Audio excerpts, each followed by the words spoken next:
ഇന്ന് നമ്മൾ തയ്യാറാക്കാൻ പോകുന്നത് ക്യാരറ്റ് കുൽഫി കസ്റ്റേർഡാണ്. നിങ്ങൾ ഉറപ്പായിട്ടും ഇത് ട്രൈ ചെയ്തോളൂ. ക്യാരറ്റിൻ്റെ ഒരു ഫ്ലേവറും അതിൻ്റെ കൂടെ കുൽഫി ഫ്ലേവറും ഒക്കെ ആയിട്ട് ഒരു സ്പെഷ്യൽ ടേസ്റ്റാണ് ഇതിന്. പെരുന്നാളിനൊക്കെ നിങ്ങൾ ഇത് ഉണ്ടാക്കിയിട്ട് ഗസ്റ്റിനൊക്കെ കൊടുത്ത് നോക്കൂ, നിങ്ങൾക്ക് സ്റ്റാർ ആവാം. അത്രയും സൂപ്പറാണ്.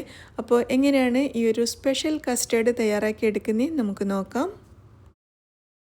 അപ്പോൾ ഇതുണ്ടാക്കാനായിട്ട് ഞാൻ 2 അത്യാവശ്യം വലിപ്പമുള്ള ക്യാരറ്റ് എടുത്തിട്ടുണ്ട്. അതിൻ്റെ തൊലി കളഞ്ഞ് കട്ട് ചെയ്തിട്ട് ഒരു കുക്കറിലിട്ടതിന് ശേഷം കുറച്ച് വെള്ളം കൂടി ഒഴിച്ചിട്ട് നമുക്കിതൊന്ന് വേവിച്ചെടുക്കാം. ഒരു വിസിൽ വരുന്നത് വരെ മാത്രം ഒന്ന് വേവിച്ചാൽ മതി. ക്യാരറ്റ് പെട്ടെന്ന് വെന്ത് കിട്ടുമല്ലോ. അപ്പോൾ വെന്തതിന് ശേഷം നമുക്കിതൊരു പ്ലേറ്റിലോട്ട് മാറ്റി കൊടുക്കാം. എന്നിട്ട് റൂം ടെമ്പറേച്ചറിലാവാൻ വേണ്ടിയിട്ട് നമുക്ക് വെയിറ്റ് ചെയ്യാം.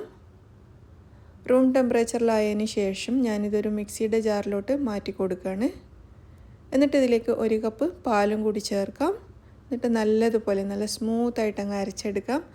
അപ്പോൾ ഇതാ നമ്മുടെ ക്യാരറ്റിൻ്റെ പേസ്റ്റ് ഇവിടെ റെഡി ആയിട്ടുണ്ട്. ഇതിവിടെ മാറ്റി വെക്കാം.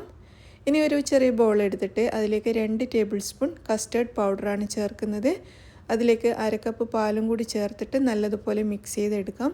ഇനി അഥവാ കസ്റ്റേർഡ് പൗഡർ ഇല്ലെങ്കിൽ കോൺഫ്ലോർ യൂസ് ചെയ്താലും മതി കേട്ടോ. കോൺഫ്ലോർ അല്ലെങ്കിൽ അരിപ്പൊടി ആണെങ്കിൽ പോലും കുഴപ്പമില്ല, അരിപ്പൊടി വെച്ചിട്ട് നമുക്ക് ചെയ്യാം. അപ്പോൾ അതിന് ശേഷം നമുക്കൊരു സോസ് പാനിലോട്ട് 1/2 കപ്പ് പാലെടുക്കാം. എന്നിട്ട് അതിലേക്ക് നമ്മൾ മിക്സ് ചെയ്ത് വെച്ച കസ്റ്റേർഡ് ചേർത്ത് കൊടുക്കുക. പിന്നെ 1/2 കപ്പ് പഞ്ചസാര ചേർക്കാം. എന്നിട്ട് നമുക്കിത് അടുപ്പത്ത് വെച്ചിട്ട് ഒന്ന് ചൂടാക്കിയെടുക്കാം. അപ്പോൾ നിങ്ങൾക്ക് നല്ല തിക്കായിട്ടുള്ള കസ്റ്റേർഡാണ് വേണ്ടതെങ്കിൽ കസ്റ്റേർഡ് പൗഡറിൻ്റെ അളവ് കൂട്ടിയാൽ മതി കേട്ടോ. ഞാനിപ്പോൾ അധികം തിക്കായിട്ടല്ല, കുറച്ച് ലൂസായിട്ടുള്ള ഒരു കസ്റ്റേർഡാണ് തയ്യാറാക്കുന്നത്. അപ്പോൾ ഇതിങ്ങനെ നല്ലതുപോലെ ചൂടായി വരുന്നുണ്ട്. അതിൻ്റെ കൂടെ തന്നെ ഇതൊന്ന് കുറച്ച് തിക്കായി മാറിയിട്ടുണ്ട്. നിങ്ങൾക്ക് കാണുമ്പോൾ അറിയാൻ പറ്റുന്നുണ്ടാവും, കുറച്ചൊന്ന് തിക്കായിട്ടുണ്ട്. ഈ ഒരു സമയത്ത് നമ്മൾ അരച്ച് വെച്ചിരിക്കുന്ന ക്യാരറ്റും കൂടി ഇതിലേക്ക് ചേർക്കുക. ക്യാരറ്റ് ചേർത്തിട്ട് നന്നായിട്ടങ്ങ് മിക്സ് ചെയ്ത് കൊടുക്കാം. നല്ലതുപോലെ മിക്സ് ചെയ്തെടുത്തിട്ടുണ്ട്. ഈ ഒരു സമയത്ത് നമുക്കിതിലേക്ക് സ്വീറ്റ് ആൻഡ് കണ്ടൻസ്ഡ് മിൽക്ക് ചേർക്കാം. അപ്പോൾ നമ്മൾ നേരത്തെ 1/2 കപ്പ് പഞ്ചസാര ചേർത്തിട്ടുണ്ട്, പക്ഷേ ആ ഒരു മധുരം മതിയാവില്ല.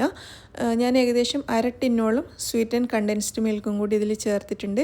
നിങ്ങൾക്ക് ഒന്നുകിൽ മുഴുവനായിട്ട് പഞ്ചസാര ചേർക്കാം മധുരത്തിന് വേണ്ടിയിട്ട്, അല്ലെങ്കിൽ മുഴുവനായിട്ട് സ്വീറ്റ് ആൻഡ് കണ്ടൻസ്ഡ് മിൽക്ക് ചേർക്കാം, അല്ലെങ്കിൽ ഇതുപോലെ മിക്സ് ആയിട്ടും ചേർക്കാം. അപ്പോൾ ഞാനൊരു പകുതി പഞ്ചസാരയും ചേർത്ത് ബാക്കി നല്ലൊരു ടേസ്റ്റിന് വേണ്ടിയിട്ടാണ് ഈ ഒരു മിൽക്ക് മെയ്ഡ് ചേർത്തിരിക്കുന്നത്. ഇനി ഇതിലേക്ക് 1/2 ടീസ്പൂൺ ഏലക്കായ് പൊടിച്ചതും പിന്നെ ഒരു 2-3 നുള്ളു വരെ കുങ്കുമപ്പൂവും കൂടി ചേർത്തിട്ടുണ്ട്. അപ്പോൾ നമുക്ക് നല്ലൊരു കുൽഫി ഫ്ലേവറും കൂടി വരാൻ വേണ്ടിയിട്ടാണ് ഇത് രണ്ടും ചേർത്തിരിക്കുന്നത്.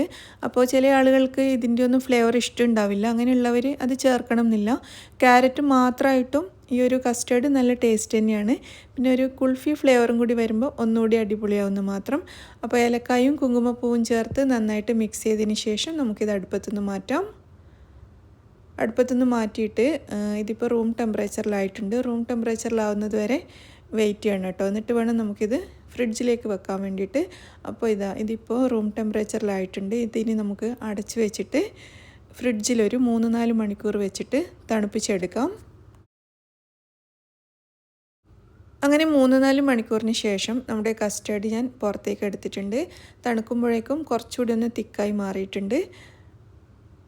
അപ്പോൾ ഇനി നമുക്കിതിലേക്ക് ഫ്രൂട്ട്സ് ചേർത്ത് കൊടുക്കാം. ഞാനിവിടെ കുറച്ച് ഫ്രഷ് ഫ്രൂട്ട്സ് കട്ട് ചെയ്തെടുത്തിട്ടുണ്ട്. അപ്പോൾ ഫ്രൂട്ട്സിൻ്റെ കൂടെ നിങ്ങൾക്ക് ഡ്രൈ ഫ്രൂട്ട്സ് വേണമെങ്കിലും ചേർക്കാം കേട്ടോ. ഞാനിവിടെ ഡ്രൈ ഫ്രൂട്ട്സ് ഒന്നും എടുത്തിട്ടില്ല, ഫ്രഷ് ആയിട്ടുള്ള ഫ്രൂട്ട്സ് മാത്രമേ എടുത്തിട്ടുള്ളൂ. ഇതിൻ്റെ കൂടെ ഈത്തപ്പഴം, അത്തിപ്പഴം അതൊക്കെ ചേർക്കുകയാണെങ്കിൽ ഒന്നുകൂടി സൂപ്പറായിരിക്കും. അപ്പോൾ ഫ്രൂട്ട്സ് ചേർത്തിട്ട് നന്നായിട്ടൊന്ന് മിക്സ് ചെയ്തെടുക്കാം. അപ്പോൾ നമുക്ക് ഡൈനിങ് ടേബിളിലൊക്കെ കൊണ്ടുവെക്കുന്ന സമയത്ത് ഇതിങ്ങനെ ഒരു ട്രേയിൽ ഒഴിച്ച് വെക്കുകയാണെങ്കിൽ കാണാനും നല്ല ഭംഗിയാണ്. അതുപോലെ തന്നെ ഭയങ്കര ടേസ്റ്റാണ് കേട്ടോ ഇത് കഴിക്കാൻ വേണ്ടിയിട്ട്. നമുക്ക് എത്ര കഴിച്ചാലും മതിയാവില്ല.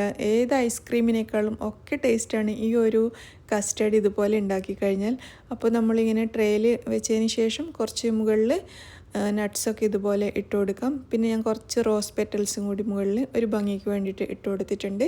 അപ്പോൾ അങ്ങനെ നമ്മുടെ അടിപൊളിയായിട്ടുള്ള ക്യാരറ്റ് കുൽഫി കസ്റ്റേർഡ് ഇവിടെ റെഡി ആയിട്ടുണ്ട്. എല്ലാവരും ട്രൈ ചെയ്തോളൂ. നമുക്ക് പെരുന്നാളിനൊക്കെ ഉണ്ടാക്കിയിട്ട് സെർവ് ചെയ്യാൻ പറ്റിയിട്ടുള്ള ഒരു അടിപൊളി ഫ്രൂട്ട് സാലഡാണ്. അപ്പോൾ എല്ലാവർക്കും ഇന്നത്തെ ഈ ഒരു റെസിപ്പി ഇഷ്ടമായി എന്ന് വിചാരിക്കുന്നു. ഇഷ്ടമാണെങ്കിൽ ലൈക്ക് ചെയ്യാനും ഷെയർ ചെയ്യാനും മറക്കരുത്. നിങ്ങളുടെ അഭിപ്രായങ്ങളൊക്കെ അറിയിക്കണേ. താങ്ക്